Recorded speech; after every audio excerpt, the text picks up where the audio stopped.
Like our employees, USACE contractors have to follow EM 35-1-1, OSHA, state, and any other applicable safety regulatory requirements.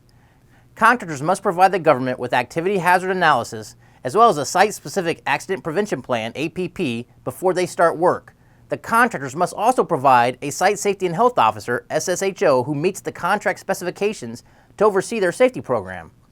The APP and the AHAs for the specific activities should be accepted, not approved, by the government prior to the start of operations. A good example of this process was demonstrated during Typhoon Sodelor, which struck Saipan in July of 2015. Our ACI contractor for temporary power provided us an APP and AHA before they even arrived on site. This gave us time to review and accept these, ensuring safer operations for both contract personnel and USACE personnel who oversaw these activities. The bottom line, use your safety professionals to help you review these documents. You are busy enough doing what you do. We want to help you succeed.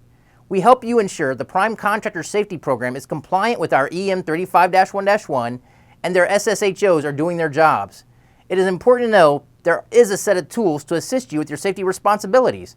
The ES 16008 Emergency Planning and Response Team Guide for Safety and Occupational Health is available to you within QMS or in EngLink under Teams, then Safety and Occupational Health. These fillable safety tools from past events have proven effective and will save you time.